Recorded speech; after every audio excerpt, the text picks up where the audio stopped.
Humanity's greatest achievements can be awe-inspiring, but our most spectacular screw-ups? They deserve a standing ovation.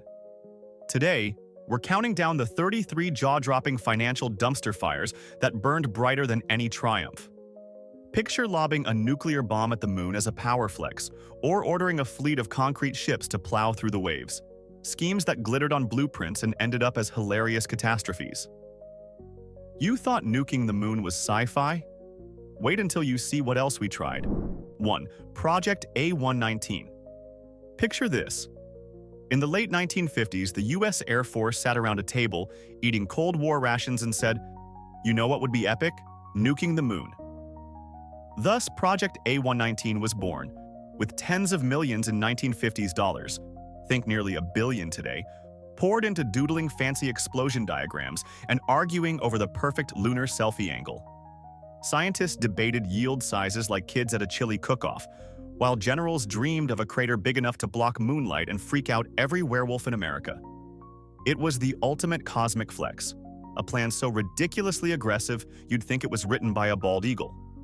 Thankfully, someone realized launching an atomic firework into space might be, as my grandma puts it, a really bad idea, and pulled the plug before any moon mice got cooked. 2. The Peanut Disaster Scheme. Right after World War II, Britain, still riding its tea and crumpets high, decided the empire needed its own peanut butter supply. Cue the East African groundnut scheme. Bulldozers, tractors, and eager planners rolled into Tanganyika only to find clay so stubborn it made concrete look soft, and rains that turned fields into sludge worthy of Twister. They brought the wrong tools for the job, like showing up to a gunfight with a spork. They dumped over 50 millions at the time, over 2.5 billion earned in today's cash, chasing peanuts that refused to grow. Machinery rusted faster than a forgotten soda can in the rain, while local wildlife enjoyed an all-you-can-eat buffet of British optimism. By 1951, the whole mess was abandoned, leaving behind broken tractors and a giant question mark hovering over post-war planning. 3. The US Camel Corps. In 1856, Congress decided that horses just weren't rugged enough for the Wild West desert, so they spent $30,000, over $1 million today, importing 75 camels from the Ottoman Empire.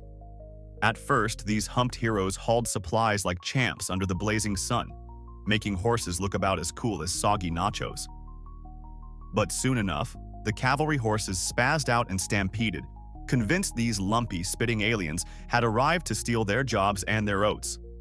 Riders screamed, "What the?" at the sight of camels chewing cactus, and handlers debated whether camels preferred a side of hay or a side of hay. Then the Civil War kicked in, budgets vanished, and the camels were sold off or set loose. Desert legend says you can still hear phantom camel sneezes at dawn. 4. The Spruce Goose. Howard Hughes, billionaire playboy/aviation nut, looked at World War II transport needs and thought, "We need a flying boat the size of Texas." Thus, the H-4 Hercules, or Spruce Goose, took shape out of wood because steel was rationed. After sinking millions, nearly $250 million today, into gluing planks together, Hughes finally got it airborne in November 1947. The war was already over, making it the most expensive, over-engineered solution to a problem that no longer existed. He flew it for one glorious mile at 30 feet altitude. It was like watching your grandpa try out a skateboard. Impressive commitment, questionable practicality. The Goose never flew again, parked forever as a giant wooden trophy whispering, "Hey, at least I wasn't made of steel?" 5. Project Habachok. In 1942, British inventor Geoffrey Pike pitched an aircraft carrier made of pykrete, ice reinforced with wood pulp, because nothing says naval supremacy like a giant floating freezer. Admirals drooled at the thought of an unsinkable iceberg punching U-boats in their periscope, so they funneled toward an estimated 500 million, over 20 billion today, into blueprints and a quarter-scale prototype carved on a Scottish loch. They even test-fired bullets at it, which just ricocheted off, proving pykrete was tough, but not tough enough to defeat the laws of thermodynamics. But keeping a Himalayan-sized popsicle frozen in the Atlantic? Yeah, about as easy as keeping your soda cold in July without a fridge. By 1943, the war had hotter priorities, and Habachok melted away into history as the coldest fiscal facepalm ever. 6. Piuss's Elephant Army. In 280 BC, King Piuss of Epirus said, "Forget horses, we'll roll in war elephants." So he blew a fortune, think ancient world equivalent of a Netflix IPO, on feeding, training, and hauling these tusked tanks to Italy. Sure, when the elephants charged Roman lines, infantry probably thought Armageddon had arrived. But then Romans dug hidden pits and poked the beast with spears, turning the pachyderm party into a stampede panic. Despite claiming victory, Piuss famously moaned, "Another such victory and we're broke," realizing his superweapon had the operational cost of a small moon. His wallet never recovered, proving that even ancient warlords knew you can't outspend a stubborn empire forever. 7. Project Death Sound. In the 1950s, US defense boffins wondered if you could weaponize loudness, so they poured millions into acoustic cannons dubbed Death Sound. Imagine a bazooka that fires sonic booms so ear-splitting they'd turn enemy skulls into salsa. Prototype trucks and barges blasted noise tests that more often shredded engineers' eardrums than incapacitated targets. The weapon had all the battlefield subtlety of a heavy metal drummer falling down a flight of stairs with his entire kit. Wind, humidity, bewildered cows, and OSHA regulations all teamed up to ruin the party. By the late 60s, after budgets hit the tens of millions, Death Sound was shelved, proving that sometimes the dumbest weapon is the one that even your own side can't hear without crying. 8. The Concrete Navy. During both World Wars, America faced steel shortages and thought, "Let's build ships out of concrete." Enter the Ferrisman fleet, gargantuan stone block hulls that looked like Flintstone fantasies. Each ship cost 30% more than steel, lumbered through waves at 10 knots, if you squinted, and guzzled extra fuel like a teenager at a fast food drive-thru. They were less like agile warships and more like floating parking garages with a serious attitude problem. Crews nervously swabbed up drips and listened for ominous cracks, as decks groaned with every swell. After a handful of voyages, most concrete clunkers were towed to scrapyards or scuttled as artificial reefs. In the end, the experiment sank millions and floated 0 winds. 9. The Vasa Ship. In 17th century Sweden, King Gustavus Adolphus had an ego the size of a battleship. He wanted the biggest, baddest warship in the world. So he ordered the Vasa. His shipbuilders, who actually knew how boats work, got really nervous. They warned him the design was too top-heavy. The king's brilliant response was basically, "I don't care, add more cannons." So they did. They also added hundreds of heavy, fancy statues to make it look extra intimidating. On its maiden voyage in 1628, the whole city turned out to cheer. The magnificent Vasa sailed less than a single mile. Then, a gentle puff of wind blew by. The ship promptly tipped over and sank like a stone. In the middle of the harbor, in front of everyone. It became the world's most glorious and expensive submarine for the next 333 years. 10. The Maginot Line. After World War I, France decided the best defense was the world's most expensive fence. This was the Maginot Line. It wasn't just a wall, it was a luxury underground fortress. We're talking air conditioning, private railways, and probably even wine cellars. It was a concrete masterpiece designed to be absolutely, positively impenetrable from the front. A perfect defense. There was just one teeny-tiny, insignificant little flaw. When the Germans invaded in World War II, they didn't bother attacking it. They just drove their tanks around it through a forest. It was the military equivalent of installing a billion-dollar bank vault door on a cardboard box. All that money and effort for a glorified tourist attraction that faced the wrong direction. 11. The V3 Supergun. The Nazis had a serious obsession with wonder weapons that were mostly just wonderful wastes of money. Meet the V3 Supergun. This wasn't just a big cannon, it was a 500-foot-long metal beast buried deep inside a French hillside. This thing was designed to be a doomsday machine gun, capable of firing hundreds of shells an hour directly into London. It was a pure Bond villain fantasy brought to life.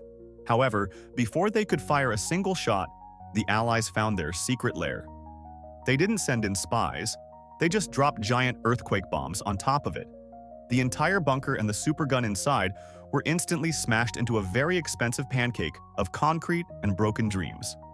Millions wasted on a superweapon that never even got to make a pew sound. 12. Germany's High Seas Fleet. In the early 1900s, Germany saw Britain's massive Royal Navy and got a serious case of ship envy. They basically screamed, "I want one of those, but bigger." So they started a ridiculously expensive arms race.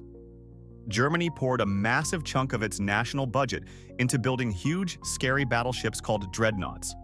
They were the shiniest, most powerful toys on the block. The problem? When World War I actually started, these multi-million-dollar ships mostly just sat in port.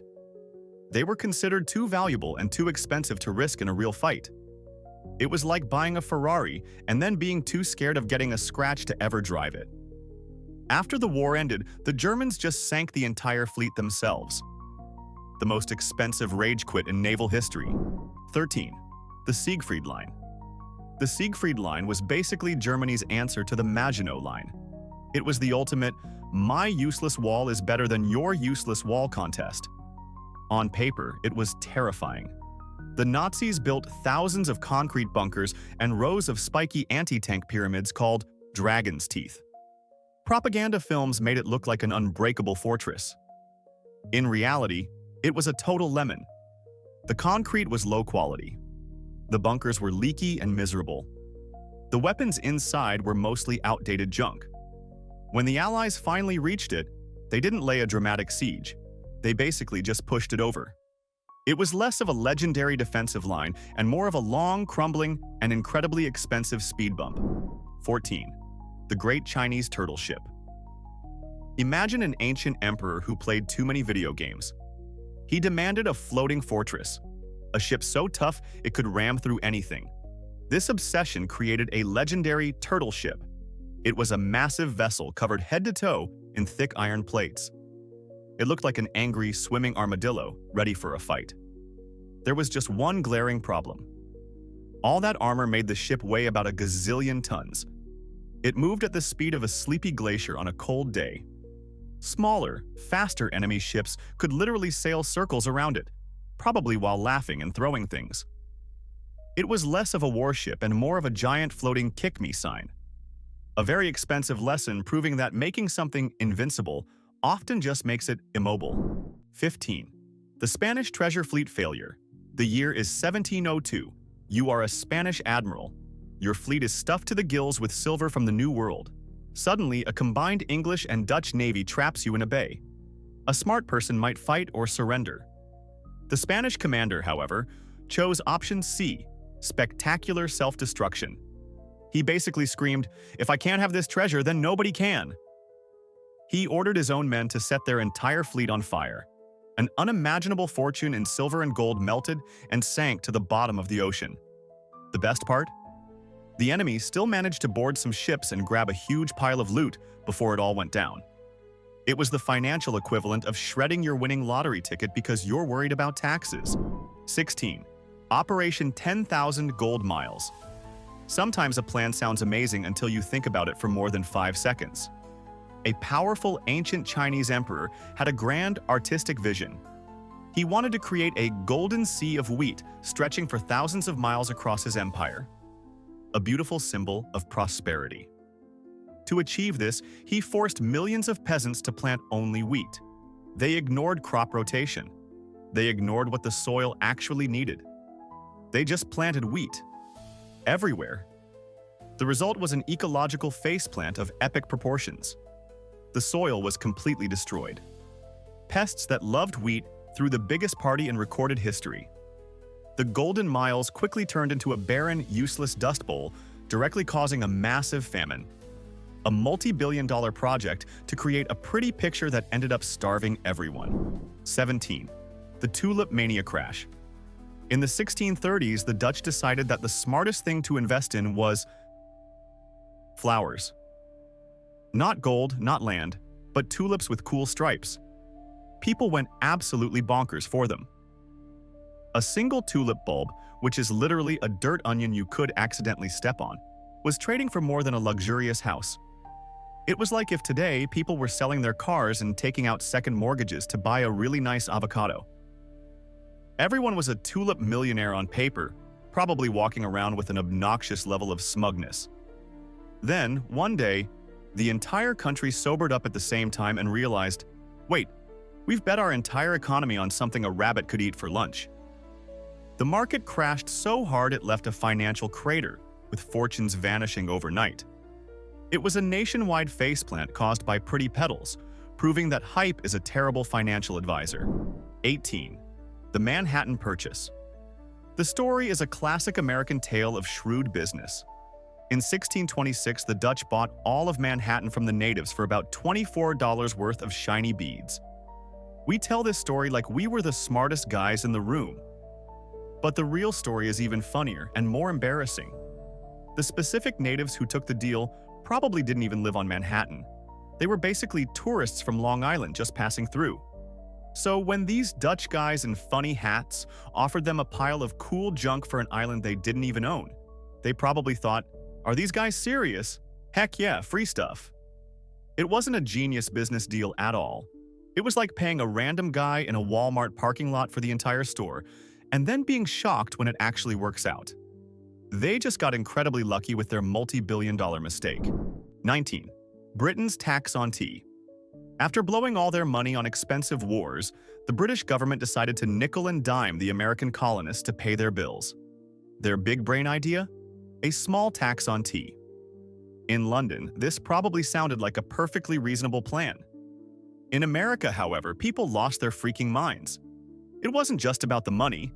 It was about being told what to do by some dudes an ocean away. So Americans did the most American thing possible. They threw a massive, destructive party. They dressed up in a ridiculous costume, snuck onto a boat at night, and yeeted a fortune in precious tea straight into the Boston Harbor. Britain's simple attempt to make a few extra bucks ended up costing them an entire continent. It was definitely the most expensive tea party in history. 20. The Palace of Versailles. King Louis XIV of France, the original Mr. Big Shot, decided he needed a house that screamed, "I'm way better than all of you." So he built Versailles. This wasn't just a mansion. It was a monument to ridiculous overkill. We're talking solid silver furniture, a hall of mirrors just for checking yourself out from every angle, and gardens so big you'd need a GPS and a packed lunch to walk across them. The price tag was astronomical, eating up a huge chunk of France's entire national budget. While the king was playing croquet on his perfectly manicured lawn, the French people were literally eating dirt to survive. This insane spending spree made everyone so mad it directly led to the French Revolution, where the people finally decided to give the king a much shorter, more permanent haircut. 21. The Pharaohs' Pyramid Scheme. Ancient Egyptian pharaohs were the original kings of go big or go home. They were so obsessed with the afterlife, they decided to build giant pointy stone mountains as their personal tombs. The Great Pyramid is basically a massive keep-out sign for grave robbers, constructed with the manpower of a small nation over decades. For a huge chunk of ancient Egyptian history, a significant part of the economy was dedicated to just stacking rocks for one dead guy. It was the ultimate vanity project, a way to flex on future generations from beyond the grave. It was also a literal pyramid scheme where one dude at the top gets a giant pointy house and everyone else just gets a sore back and a tax bill. And after all that work, they still got robbed blind later. 22. Potemkin's fake villages. So Catherine the Great of Russia is going on a road trip through her new territory, and her boyfriend, Potemkin, needs to impress her. The only problem is the place is a total dump. So he comes up with a plan that is pure Hollywood-level deception. He builds fake villages. Literally just the fronts of houses, propped up with sticks like a movie set. He then pays a bunch of peasants to stand in front of them, wave, and look happy and well-fed. As soon as the Empress's boat passes by, the crew frantically tears down the whole fake town, sprints downstream, and sets it all up again for the next day. It was an incredibly expensive, sweaty, and elaborate lie, all to make the boss think he was doing a great job. This was the original fake it till you make it on a national scale. 23. The 19th century Channel Tunnel. 100 years before the real channel, some Victorian dude with a top hat and a wild dream started digging a tunnel to France. With a fancy new boring machine, he got about a mile out under the sea. It was a massive engineering achievement for the time. Then, the British military had a complete and total panic attack. They became convinced the French would use it for a sneak invasion, picturing an army of guys with baguettes and bad mustaches popping out of the ground in the middle of a cricket match. The paranoia got so intense they forced the project to be shut down and filled the tunnel with concrete. They blew a fortune and delayed progress by a full century, all because they were scared of their fancy neighbors coming over unannounced. 24. Spain's silver inflation. Spain in the 16th century was like a guy who won the Powerball every single week for 100 years. They found so much silver in the Americas, they literally didn't know what to do with it all. So they did what anyone with infinite money would do. They bought everything. They funded endless wars, built solid gold cathedrals, and probably had solid gold toilets. But they forgot one tiny detail from Econ 101. When you print too much money, or in this case, dig up too much silver, it becomes worthless. They flooded Europe with so much silver that it caused massive runaway inflation. They were so rich they single-handedly made themselves, and the rest of Europe, poor. It was a financial own goal of legendary, world-changing proportions. 25. Napoleon sells Louisiana. So it's 1803, and Napoleon Bonaparte is trying to take over Europe, which is basically the world's most expensive hobby. He's running out of cash faster than a tourist in Vegas.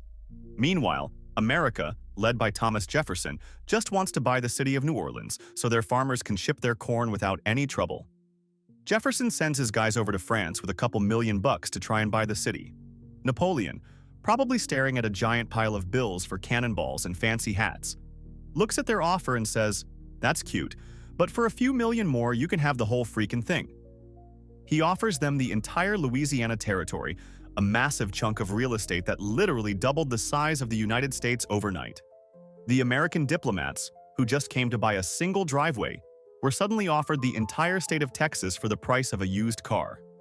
It was the greatest garage sale in history, all because a short French dude needed quick cash for his obsession with world domination. 26. China burns its treasure fleet. In the early 1400s, China was the undisputed king of the ocean. They had a fleet of treasure ships so enormous they made European ships look like bath toys. These things were floating cities, commanded by the legendary Admiral Zheng He.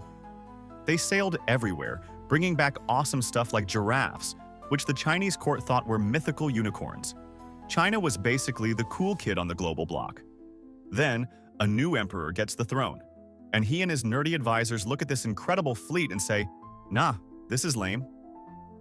They decided exploring and trading were a waste of time and that staying home was way cooler. So, in one of the dumbest moves in history, they ordered the entire fleet to be burned. They destroyed the ships and all the records of their voyages. It was like if NASA landed on the moon and then decided to cancel space forever.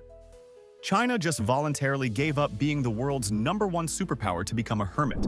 27. The Byzantines don't pay the Crusaders. Picture this. You hire a bunch of rowdy contractors to do a tough job. They get it done. Then you tell them you can't pay. In 1203, a Byzantine prince made a deal with the army of the Fourth Crusade. Basically, a giant gang of heavily armed European knights. He said, "Help me get my throne back, and I'll give you a mountain of gold." The Crusaders, who were broke, said, "Heck yeah." They stormed the city of Constantinople and put the prince in charge. Then it was time to pay up. The new emperor looked at his empty treasury and realized he couldn't afford it. He tried to ghost them. The Crusaders got mad. Really, really mad.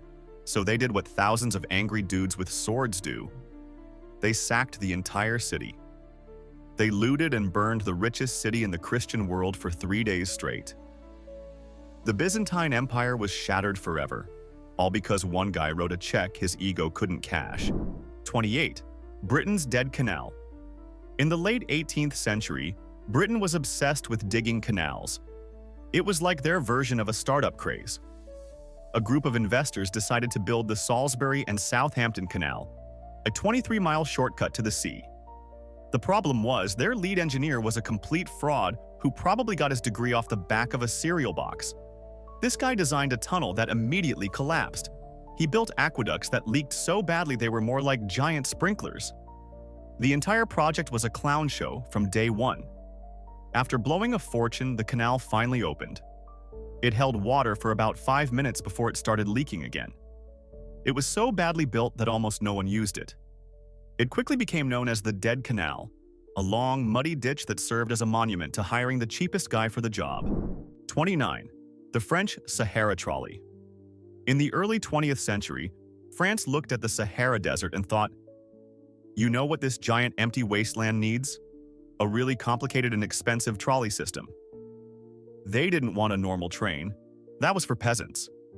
They dreamed up a sea on wheels, a futuristic electric monorail guided by a massive overhead cable stretching for hundreds of miles. It was supposed to be a high-speed desert express, like something out of the Jetsons. They blew millions on research and prototypes for this ridiculous idea. The engineers probably spent years trying to figure out how to stop a 1,000-mile-long cable from getting buried in a sandstorm. They never did. The whole project collapsed under the weight of its own stupidity, a fantastically expensive solution to a problem that never existed. 30. The Scottish Darian scheme. In the 1690s, Scotland had a bad case of little brother syndrome with England. They wanted their own empire to prove they were cool too. So they came up with the Darian scheme. The plan was to start a colony in the swamps of Panama and create a trade route between two oceans. They thought it would make them richer than their wildest dreams. In a frenzy of national pride, Scottish people invested a massive chunk of the entire country's money into the project. The colonists arrived to find a mosquito-infested hellhole. They were wiped out by malaria, yellow fever, and attacks from the Spanish who already lived there. The colony failed so spectacularly that it bankrupted the entire nation of Scotland. They were so broke, they had to sign the Act of Union with England just to get a bailout. They gambled the whole country on one bad idea and lost everything. 31. Project Argonaut spy cables. During the Cold War, the CIA had a super slick idea that was straight out of a James Bond movie. They knew the Soviets used underwater cables for their secret communications. So they launched Project Argonaut. They took a nuclear submarine, turned it into a high-tech spy machine, and used it to sneakily tap into the Soviet cables on the ocean floor. It was a huge success, giving the US tons of intel. The expensive mistake wasn't the mission, it was the idiot they hired. A dude at the NSA named Ronald Pelton, who was drowning in debt, decided to sell the entire top-secret operation to the Soviets. And he did it for a measly $35,000. After America spent hundreds of millions of dollars on the world's sneakiest submarine, one broke loser gave it all away for less than the price of a Ford Taurus. 32. The Antarctic Snow Cruiser. In 1939, America decided it wanted a piece of Antarctica, and to claim it, they built the most ridiculously awesome vehicle imaginable, the Antarctic Snow Cruiser. This thing was a 55-foot-long, 37-ton monster truck from the future. It had its own workshop, a kitchen, and could even carry a freaking airplane on its roof.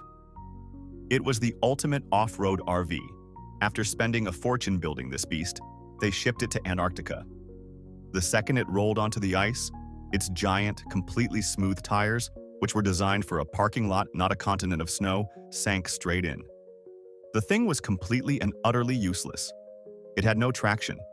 It couldn't even get up a gentle hill. After a few pathetic test drives, this multi-million-dollar supercruiser was abandoned and left to be buried by the snow, becoming the world's most expensive and embarrassing lawn ornament. 33. Imagine 15th century Florence deciding to drop a small fortune on epic bronze doors for its baptistery. Think Vegas-sized jackpot and ducats. The city hired master sculptors, melted down who knows how much bronze, bought giant cranes and pulley rigs, and still ended up with doors so absurdly heavy that not a single person, nor 6 beefy blacksmiths chained together, could swing them open. It was like trying to budge a parked school bus with a wet noodle.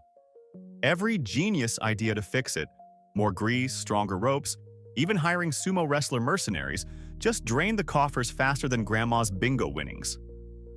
In the end, those grand doors of destiny became the world's priciest doorstop. Immovable, ostentatious, and hilariously useless. We've just witnessed 33 masterclasses in torching vast fortunes while chasing glory. Now I want to know, Which calamity would you bankroll if you were a time-traveling billionaire with a twisted sense of humor? Would you unleash a floating iceberg carrier to freeze your foes, or draft 75 camels to roam the Mojave? Cast your vote in the comments below. If epic failures are your guilty pleasure, obliterate that like button and subscribe for more of history's most gloriously misguided schemes. Let the madness begin.